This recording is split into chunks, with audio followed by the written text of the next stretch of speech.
अस्सलाम वालेकुम रहमतुल्लाहि व बरकातहू। दोस्तों, हज 2026 के लिए कुर्रा हो गया, लोगों का सिलेक्शन हो गया और कुछ लोग वेटिंग में भी चले गए हैं। जो लोग वेटिंग में चले गए आप लोग मायूस ना, धीरे धीरे इंशाल्लाह कैंसिलेशन वगैरह होगा। और कुछ सीट्स जो 22,000 सीट भी अभी हज कमेटी ने अपने पास सेफ़ रखी हुई है, उसमें से भी बहुत सारे वेटिंग वालों को सेलेक्ट किया जाएगा। और आप लोग दुआ करते रहेंगे, अगर अल्लाह की मर्जी हुई तो सऊदी गवर्नमेंट से और एक्स्ट्रा कोटा भी मिल जाएगा। अगर हज कमेटी जो है कि वहाँ पे अपना एप्लीकेशन दिखाती है, कितने सारे एप्लीकेशन आए हुए हैं, तो हो सकता है उसकी वजह से भी कुछ सीटें अगर मिल जाएँ तो बहुत सारे लोगों का इंशाल्लाह सिलेक्शन हो जाएगा और बहुत सारे कैंसिलेशन भी होंगे, उससे भी सिलेक्शन हो जाएगा। तो दोस्तों, कुर्रा होने के बाद जिनका सिलेक्शन हो गया है, जिनका लिस्ट में नाम आ गया है, उनको आगे क्या करना है। तो हज कमेटी ने इसके लिए सर्कुलर नंबर 8 जारी कर दिया है, जिसके तहत उन्होंने बताया हुआ है कि जो हज का एडवांस अमाउंट है यानी 1,52,300 रुपया, उसका जो बाइफर्केशन भी उन्होंने दिया हुआ है, 1,50,000 आपका जो है कि फर्स्ट एडवांस अमाउंट होएगा। मिसलेनियस ड्यूज जो होंगे वो जो है कि 2,000 होंगे और नॉन रिफंडेबल प्रोसेसिंग फ़ी यानी जो कि फॉर्म फीस है वो 300 रुपये होगा। टोटल मिला के 1,52,300 रुपया होगा। ये पैसा आपको हज कमेटी के अकाउंट में 20 अगस्त 2025 तक जमा कर देना है। तो दोस्तों, डेट बहुत कम है, टाइम बहुत कम है, 7 दिन का टाइम है। उसमें भी कई छुट्टियाँ भी आ रही हैं, जैसे कि 15 अगस्त को जो है कि नेशनल हॉलीडे है, 16 अगस्त को जन्माष्टमी है, उसकी भी छुट्टी रहती है, और 17 अगस्त को संडे है, उसकी छुट्टी रहेगी। तो इस तरह से टोटल 3 छुट्टियां आ रही हैं। और तो देखा जाए तो हाजियों को जो पेमेंट करने के लिए सिर्फ 3 से 4 दिन का ही मौका मिल रहा है। तो इसलिए जो है कि बहुत सारे हाजी अभी से परेशान हैं और वो उनका कहना है कि हज कमेटी डेट बढ़ाए, तो इंशाल्लाह डेट बढ़ेगी। लेकिन फ़िलहाल डेट जो है वो सर्कुलर के हिसाब से 20 अगस्त 2025 है। सर्कुलर नंबर 6 में हज कमेटी ने पहले ही बता दिया था आपको कि 20 अगस्त 2025 तक आपको ये 1,52,300 रुपया पर हाजी भरना है। ध्यान रहे कि हर हाजी का जो है कि 1,52,300 रुपया भरना है। तो जितने भी हाजी होंगे उतना आपको मल्टीप्लाई करना पड़ेगा।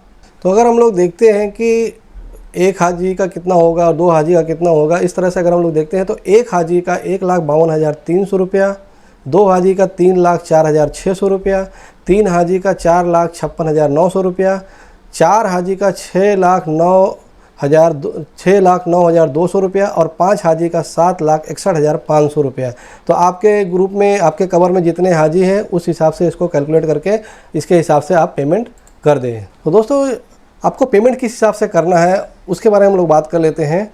तो पेमेंट की 2 फैसिलिटी है। एक तो ऑनलाइन पेमेंट, ई पेमेंट फैसिलिटी है, जो हज कमेटी की साइट www.hajcommittee.gov.in पे है, और या तो आप हज सुविधा ऐप के जरिए कर सकते हैं। उसमें आप credit card, debit card, net banking, इस तरीके से पेमेंट UPI के थ्रू पेमेंट कर सकते हैं। इसके लिए आपको हज कमेटी की साइट पे जाना पड़ेगा या हज सुविधा ऐप से करना पड़ेगा। दूसरा है पे इन स्लिप वाला सिस्टम है, जिससे कि आप पावती रिसीट भर के जमा कर सकते हैं। 2 बैंक के हैं, स्टेट बैंक ऑफ इंडिया या यूनियन बैंक ऑफ इंडिया, इन दोनों में आप कैश जमा कर सकते हैं। वो कैश की रिसिप्ट इस तरह से रहेगी, तो आप उसको जो है कि हज कमेटी की साइट से जाके डाउनलोड भी कर सकते हैं या हमारे ग्रुप से भी आप वहां से ले सकते हैं। उसका प्रिंट आउट निकालना है और उसके बाद वहां पे डिटेल्स भर देना है आपको। और दोस्तों, आपको ध्यान रखना है कि जब भी आप डिटेल भरेंगे तो सबसे ज़्यादा ज़रूरी है उसमें बैंक रेफरेंस नंबर। आपको बैंक रेफरेंस नंबर दिया होगा, तो जिस तरह से आपका कवर नंबर होता है उसी तरीके से ये बैंक रेफरेंस नंबर होता है। आप अपने प्रोफाइल पे जाके चेक करेंगे तो वहाँ पे आपको बैंक रेफरेंस नंबर दिखाया जाएगा, दिखेगा वहाँ पे। तो वो बैंक रेफरेंस नंबर आप बिल्कुल नहीं भूलना है आपको, वो ज़रूर से ज़रूर डालना है आपको। उसके बाद जो कवर हेड है उसका नाम, मोबाइल नंबर और उसका एड्रेस, और उसके बाद जो है कि कितने लोगों का पैसा जमा कर रहे हैं, और टोटल जो नोट्स हैं 500 की, 200 की, 100 की, वो नोट्स जो है कि कितनी होती है वो लिख के आप साइन करके जो है कि स्टेट बैंक ऑफ इंडिया या यूनियन बैंक ऑफ इंडिया, ये दोनों की पावती जो स्लिप है वो अलग अलग है, ध्यान रखिएगा। तो जिस बैंक में आपको भरना हो उसी बैंक का पावती या स्लिप आप लेवें, तो उसमें भर के ले जाके काउंटर पे आप जमा कर सकते हैं। इसके लिए 1-2 दिन आप वेट कर लीजिए। अभी बैंकों को जो निर्देश नहीं गया है वो दूसरे दिन वो इंशाल्लाह 16 अगस्त से जो है कि चालू हो जाएगा। तो आप लोग जो है कि ऑनलाइन जो पेमेंट कर रहे हैं वो भी थोड़ा सा इंतज़ार करें, क्योंकि साइट पे अभी बहुत सारा काम चल रहा है, बहुत लोड है। तो कई बार ऐसा देखा गया लोगों का पैसा स्टक वगैरह हो जाता है, फिर बाद में परेशानी होती है। इसलिए अभी ऑनलाइन वाले भी 1-2 दिन वेट करके ही सब लोग 16 अगस्त के बाद ही पेमेंट करें, तो इंशाल्लाह सारी चीज़ें नॉर्मलाइज हो जाएंगी, रेगुलराइज हो जाएंगी। तो इसको आपको ध्यान में रखना है। बैंक रेफरेंस नंबर जरूर से ज़रूर डालना है। उसके बाद जो है कि जब आप ये पेमेंट कर लेंगे उसके बाद अगला आपको काम करना है, कुछ डॉक्यूमेंट्स आपको जमा करने हैं। तो डॉक्यूमेंट जो आपको जमा करने हैं उसमें सबसे पहले जो आपने ये पेमेंट किया है उसका जो है कि रिसीट, और जो भी आप लोग स्टेट बैंक या यूनियन बैंक में कैश भर रहे हैं वो लोग ध्यान रखें कि उसमें जो है कि इस बैंक का स्टैंप और नीचे एक ट्रांजैक्शन नंबर ज़रूर लिखा होना चाहिए, क्योंकि वही जो ट्रांजैक्शन नंबर है उसी से हज कमेटी ऑफ इंडिया मिलान करेगी, मैच करेगी कि आपका पेमेंट आया हुआ है बैंक में कि नहीं। तो वो ज़रूर से ज़रूर आप लोग ध्यान रखें। तो आपको जो डॉक्यूमेंट जमा करने हैं उसमें सबसे पहले तो बैंक का स्लिप, उसके बाद हज एप्लीकेशन फॉर्म जिसे HAF भी कहा जाता है वो लेना है, उसको डाउनलोड करना है। उसमें 3 चीज़ें आएंगी, एक तो हज एप्लीकेशन फॉर्म आएगा हर हाजी का, उसके बाद सोलेम डिक्लेरेशन फॉर्म आएगा हर हाजी का, जनरल वालों का जनरल, जैसे जनरल है तो जनरल अंडरटेकिंग आएगी, और अगर जो है कि मेहरम है, रिपीटर है, 65+ वाले हैं, LWM है तो उस तरह की आएगी। इस तरह से उनका ये फॉर्म साथ में ही डाउनलोड होगा ये पेजेस। उसके बाद जो है कि एक पासपोर्ट डिक्लेरेशन फॉर्म भी आएगा हर पिलग्रिम का, हर हाजी का। तो ये सारी चीज़ें प्रॉपर आपको जमा लेनी है, और जहाँ जहाँ साइन की ज़रूरत है वहाँ साइन करके ले लेना है। तो ये हज एप्लीकेशन फॉर्म हो गया। उसके बाद जो है कि आपको जो है कि medical screening and fitness certificate, सबसे इम्पॉर्टेंट चीज़ ये है, इसी में टाइम ज़्यादा लगने वाला है।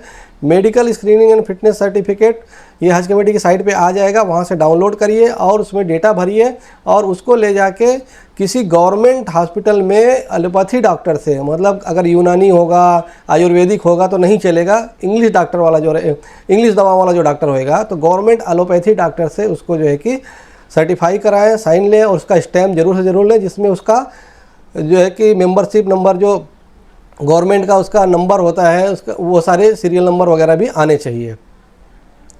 इसके बाद जो है कि आपको सिर्फ और सिर्फ कवर हेड का जो आपने बैंक का अकाउंट नंबर दिया था फॉर्म भरते हुए उसका बैंक पासबुक या कैंसल चेक, दोनों में से एक, बैंक पासबुक या कैंसल चेक का जो है कि कॉपी उसमें लगाना है। उसके बाद जो है कि आपको एक पासपोर्ट का आपको कॉपी लगाना है जिस पे आपकी साइन होएगी, जिस हाजी के पासपोर्ट है उसका साइन होना चाहिए, जिसे सेल्फ अटेस्टेड कहा जाता है, तो वो भी लगाना है। इसके बाद आपको जो है कि हर हाजी के 2-2 पासपोर्ट साइज़ फ़ोटोज़ लेने हैं जिसके बैकग्राउंड में वाइट होना चाहिए, मतलब सफ़ेद बैकग्राउंड वाले 2-2 पासपोर्ट साइज़ फ़ोटोज़ भी लेने हैं। इसके अलावा अगर आपने एड्रेस में कोई दूसरी चीज़ दी हुई, जैसे अगर आपका एड्रेस पासपोर्ट के एड्रेस से अलग है तो आपने कोई दूसरा चीज़ दिया हुआ है प्रूफ के लिए, जैसे Aadhaar card, electricity bill, gas connection bill, ये सब कुछ चीज़ें दिया हुआ है तो वो भी आप वहाँ पे लगाएं। ये अगर आपका पासपोर्ट का एड्रेस सेम है तो इस चीज़ को लगाने की आपको ज़रूरत नहीं है। उसके बाद जो है कि पैन कार्ड है, पैन कार्ड ऑप्शनल है, अगर आपने जो है कि फॉर्म में पैन कार्ड नंबर दिया है तो उसको कॉपी लगाएं, नहीं तो इसकी ज़रूरत नहीं है। तो ये सारे फॉर्म आपको जो है कि एक सेट बना के अपनी अपनी स्टेट हज कमेटी में ले जाके जमा करना है। लेकिन अभी जो है कि हज कमेटी ऑफ इंडिया ने इसका कोई प्रॉपर टाइम दिया नहीं है, डेट नहीं दिया है, लेकिन आप लोग जिस दिन पेमेंट कर लें उसी दिन इसको रेडी करके ले जाके पहुंचा दें। इसके लिए कोई इस तरह से डेट नहीं, आखिरी डेट जो भी होएगी इंशाल्लाह जो भी पेमेंट का डेट होता है उससे 2 दिन बाद तक का डेट रहता है। तो जिस दिन आपका ये सारा काम हो जाए आप ले जाके जमा कर दें, किसी डेट का इंतज़ार ना करें। और पिछले साल पिछले साल हज कमेटी ने एक नया सिस्टम जारी किया था ऑनलाइन पेमेंट स्लिप डाउनलोड करने के लिए, जो पेइंग स्लिप होता है स्टेट बैंक ऑफ इंडिया और यूनियन बैंक ऑफ इंडिया का, वो अभी अपडेट नहीं हुआ हज कमेटी की साइट पे। अगर वो भी आता है तो वो किस तरह से रहेगा मैं आपके पिछले साल का बता देता हूँ, फ़ोटो दिखा देता हूँ। इस तरह से रहेगा, यहाँ से जाके अपना कवर नंबर डाल के और कौन सी बैंक है, UBI है या SBI, उसको सेलेक्ट करके आप जो है कि जनरेट कर सकते हैं, और वो भराया फिलअप किया हुआ आपका जो है कि पेइंग स्लिप आ जाएगा। उसमें सिर्फ नोटों का जो है कि डिटेल डालना है और ले जाके स्टेट बैंक ऑफ इंडिया या यूनियन बैंक ऑफ इंडिया में जमा कर देना है। तो जो लोग सेलेक्ट हुए हैं उनको ये सारे काम अब 20 अगस्त 2025 से पहले करने हैं। अगर डेट बढ़ती है तो बहुत अच्छी बात है, अदरवाइज आपको डेट का इंतज़ार नहीं करना, ये 20 अगस्त से पहले अपना सारा काम आपको कंप्लीट करना, क्योंकि बहुत सारे लोग वेटिंग में, अगर आपका किसी वजह से कैंसिल हुआ तो तुरंत दूसरे वेटिंग वाले को दे दिया जाएगा, फिर इस साल आप हज पे नहीं जा पाएंगे हज कमेटी ऑफ इंडिया से। इसलिए इसमें बिल्कुल लापरवाही ना करें, जल्द से जल्द पेमेंट करें और डॉक्यूमेंट रेडी करें और ले जाके अपनी अपनी स्टेट हज कमेटी में जमा कर दें।